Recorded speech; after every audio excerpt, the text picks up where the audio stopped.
jumping right into the game. Yeah. Don't waste any time. Let's just find out who's going to take this series.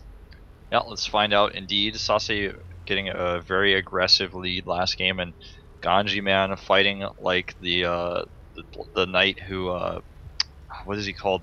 I can't even remember for whatever reason. I'm sure you've seen Monty Python, the Holy Grail. That knight who like gets all of his limbs cut off. Like Yeah, he's yeah. just the Black Knight, or something like that. I can't remember for some reason. But I didn't watch it in English, so I don't know. But well, yeah, GanZi definitely putting in a lot of effort in the last game. That one's for sure. Starting at the bottom left, we have him in red. It's our Terran player from Korea. It's GanZi. And starting to the top right, living in Korea but originally from Sweden, is Sase, Kim Hammer, dropping the hammer in the last game. But now on game 3, it's gonna be anyone's guess who's gonna take it. I mean, this is gonna be one of those games where everything is on the line for both of these players. Whoever loses is out of the tournament, won't have a chance anymore to advance in IronSquid, and the winner will be up against the Linoctopus, and that's gonna be a pretty tough road. yeah, not gonna be easy. Not at all. Gotta win this game first though before they can even get there. Mm-hmm. There goes the barracks for GanZi. Mixed. Oh, I said mixed. I knew that was gonna happen at least once in this series. Yeah, Sase using that account for a long time. Sase living in China for a while, probably just knows mixed personally. He actually lived in China for an eternity back in the Warcraft 3 days and is still frequently visiting the country. He really loves it. And I think he actually also speaks a little bit Chinese by now. Oh yeah, he definitely does. I've Yeah. seen him actually use it. It's quite good. He was living there for a long time, so that's when he learned the language a little bit. Well, right now we have this third game between the two, and GanZi really a fighter. That's something that he proved on Entombed Valley. He got a little bit surprised by this gateway attack. He tried to prepare with 2 bunkers, but he didn't really know that there was such a heavy commitment to the gateway aggression from Sase. So even 2 bunkers turned out to not be enough. This is a different game now, though, and I feel on such a map he will not be shy to just drop a scan if he doesn't get the scouting information with either one of his SCVs or later on maybe with a medevac drop. You can't play blind. Yeah. Against someone who has the potential to be aggressive. Not in the third game. No. Not in a loser's match too. Yeah, exactly. That's true. Sase, you know, he has some aggressive strategies. It's funny because that build we saw last game kind of lives up to the ID he's using here. Mike said, Chinese player loves to be aggressive, loves to do all-ins, and I don't think Sase is going to play that style though in game number 3. I think he's going to go for his same Storm, Gateway, Charge Zealot heavy style that's really good on Daybreak especially. Yeah, I don't expect that he's really going to commit in another gateway attack like this. It worked so well for him on a map like Entombed Valley, but here this is Daybreak, and to be honest, to make that work twice in a row is usually pretty difficult. Because especially if you're a Terran player and you just lost to such a strategy, you'll usually rather tend to be a little bit too cautious than to leave yourself open to another attack. Yeah. We're going to see the gates, or rather, the expansion, excuse me, the Nexus. The Nexus is just coming up in a second. Here we have now the probe just dropping the Nexus, and to the bottom left we have the command center nearly completed, so Sase is already a little bit behind in his economy, especially since we have this third command center once again. GanZi using the same style that we saw him use on Cloud Kingdom where he took the game. Yeah. This Marine is actually going to get in here. It's really funny. You would have thought that a Marine is going to be intercepted here, but no, it's not even a SCV that walks in. It is the Marine trying to pull a bit of a Chuck Norris over He will actually kill that probe. No, he doesn't. Close, but oh, gets the scouting information though. The Stalker hesitating a little bit, like, do I really want to kill them? Do I want to kill him right now and try to get away with murder? And for now it works. Let's see if GanZi can actually avenge the Marine later on. He probably will. That Stalker is an early game Stalker, man. Early game Stalkers die quite often. That's actually true. As an early game Stalker, you live a risky life. Life on the edge, live fast, die young. And, well, command center number 2 is now nearly completed. Then we have the tech into the third orbital. And, of course, for Sase, we see once again double gateway and robotics. Very standard, very safe what he's playing here, what he's showing us.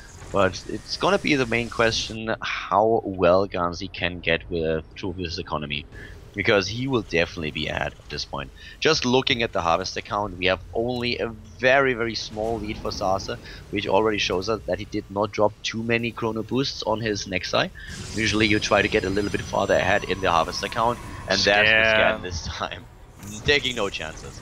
He sees the robotics and lets him know he's totally safe here. He's probably just going to leave the one bunker. He might add a second one, but his first one is probably just fine. See the eBay goes down, he's going to start +1. Gonna want to hit that that little normal upgrade timing that you have as a Terran player against Protoss after you go for the third command center. Sase going into Forge and also Robotics Bay right away, where we have GanZi now with a triple SCV production. And this is like the time where Sase has to be a little bit careful. Usually I head in the harvest account as a Protoss player because Terran needs to upgrade into the orbital. That's time that he can't use for his SCV production. Ooh, that's the early stalker that we talked about. A dangerous life, and that was actually Sase being a bit, yeah, not paying attention too much here. Yeah, definitely needs to be a little bit better with the control on the stalkers. Yeah, but right now GanZi getting a bit ahead in the harvest account and having a triple mule at his disposal is of course not really what Sase wants here.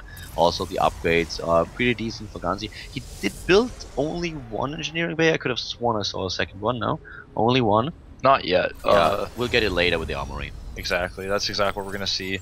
The medevacs are a little bit late here, which gives Sase comfort of knowing, hey, okay, yeah, you have a third command center, but I can also maybe take a third Nexus, start to get my tech going. He's going Colossi here, man. I knew it somewhere in just the wolf brain that there was going to be Colossus play at once, at least in this series, because you can't continue to be predictable like Sase's shown. Sase's not really trying to hit this Colossi timing that Squirrel used to go strong at IPL4. Took the runner-up, was only defeated by a life. Defeated every single Terran player that he faced except for life. He's going into a third base instead, and this is something that has not been scouted yet. A few Marines still roaming the map, trying to find his probes, trying to find forward pylons. Finding a Colossus that somehow, for some reason, walks across the map like a little bit lost. And he's found his way now. Found his way. The Marines are in a bit of trouble though. Yeah, the Marines. Oh, nice force the shield high there. ground, take a few units down. No, all of them are gonna die here. Yeah, this is really good for Sase. You know, doing a lot of damage here. He's already taken his third Nexus going down. So even though GanZi had a faster third command center, it's not really being used. So he not only is getting his third Nexus, but he's eliminating some units, which makes his Nexus a little bit safer. Stalker is going to be here to intercept. He could try another stim to scout at least, and that's, I guess, what he's gonna do. That's what the Stalker's for, though. He needs to stim. No, this is not gonna work. It's oh well. Oh my god, he's really gonna get it. No, it's too late. He didn't get the scout. With the stim, he would have been able to pull it off. Sase is moving out now, and here comes the army for GanZi, and that's actually this army is too big. He needs more sentries. And he's using the Stalkers. A nice split against the Colossus, but is it good enough? The second Colossus is the problem. Exactly, that's true. But he lost a lot of units, a lot of ground supply. But GanZi needs to pull more Marauders down to push these Colossi back. Sase knows that he pulls back. That's what GanZi does right now. So Sase knows that it's probably a safer choice to just go away with those Colossi, especially since they are now being chased down by a few Vikings. Yeah, this is kind of weird. He's going to damage the Colossus, but he might be able to kill one if he sacrifices the Viking. And ooh, wow, he doesn't even have to. The Stalker is already gone, and the Colossus as well. That is bad news for Sase. Yeah, he needs to turn around now, but he damages even more shields. That probe is spotted. He's not going to be able to make any more pylons. Wow, he goes in here. Yeah, the probe is getting the scout. Oh wow, he makes it in the perfect spot where he's unseen. Probe is actually getting the pylon. Yeah, you're right. But he's going to be spotted by these depots, it looks like. Yep. Yeah, here we go. Okay. Now he knows, and now he turns around. So GanZi taking a huge lead in this game. He's on 3 bases, as is Sase, but he has a 30 supply lead over his opponent. We have him with the double engineering bay in just a few seconds. He also has the armory completed. He built another engineering bay, right? Yeah. Okay, so he's just waiting for the armory.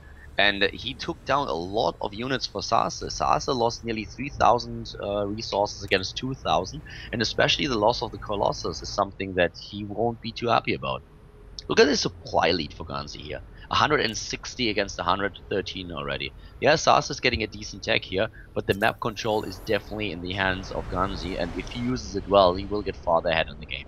Yeah, and he just He just has to make sure he uses his supply efficiently, and make sure he keeps up with his upgrades. If he lets Sase max out, then the advantage he has now just becomes negligible. He needs to actually start pressuring. I'm so disappointed we don't really see drop play from GanZi at all. That's something that I was also wondering about. Yeah, he doesn't really try to be aggressive at all. He's going for a fourth base though, and that's exactly what he should do because he's running with the advantage that he has, and he has a huge mineral bank. So getting the fourth base makes a lot of sense now. He's already on his way to get the Ghost Academy, so him playing against High Templars, Sasa currently researching Storm, is definitely something that he will get away with. He should be able to use those ghosts quite efficiently. The timings for him just work out really well. And Sasa is ahead in the upgrades, but GanZi is not too far behind. Yeah. Storm coming out here, though, and Storm is going to be the big problem for GanZi. If Sase can survive here, his Nexus may be taken out. The factory's going to be a wall here, and he doesn't deny the factory. Now he does. Yeah, now he does, and here comes the stim and the stutter step back. The Colossi trying to do some damage, He needs but to do also the Vikings. trying to stay away from the Vikings. And the Vikings take out the Colossi, and There's GanZi nothing is else. actually in such a good spot. He can use the momentum to crush through the forces of Sasa. Yeah, feedbacks go down because there's no Storm available. The Archon comes down as well. The cannon are a great addition here for Sase, but it's just not enough. Oh my god, Wolf. Sasa is dropping like crazy. GanZi looks like he is going to take this series, man. Sase Yeah. now down to less than a third of the supply of GanZi there momentarily. Now it's about somewhere between half and a third. That third base is doomed. There's just no way. Yeah. The harvester count is 57 to 86. A lot of harvesters for GanZi are maybe even a bit oversaturated. But still, having 4 bases now against only 2? It's not going to be a situation that Sase can recover from. Not at all. The Nexus is gone. There's no way to save it. Bye. Oh my god, 100 supply lead for GanZi. It certainly looks like we will see GanZi face a Lenog. Yeah, and he's rallying the rest of his units across the map. Oh my god, the income for GanZi at this point. Just look at the income. 3,500 against 1,400. And now we have a few storms, but will the storms really change the course of the game? Maybe of the battle, but the war is going to be won by GanZi. There's no doubt about it. He still has the bio units moving in. Those Vikings just refuse to go into the air. They are still in assault mode. Yep. And here come the rest of those bio units from the south. He's fighting, but it's a fighting battle that he cannot win. Yeah, he can't trade. He cannot trade cost inefficiently, GanZi, that is, because his economy is so much He's just better. rallied into the natural. I mean, he's got a stream of units coming across the map. The Immortal Falls.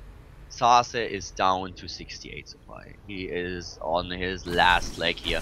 +3/+3 now being started for his opponent. 2-2 for Sase and 2-2 for GanZi at this point in time. And with even upgrades, with 4 bases mining against only 2, this is this is a sad day for Sase. Yeah. It certainly is. He doesn't quite have those storms out. He makes an Archon, but this is He's going desperate. to be game. He's really desperate. With Storm, he might have been able to delay the inevitable for a little bit longer, but there is the GG. No way for him to take this series.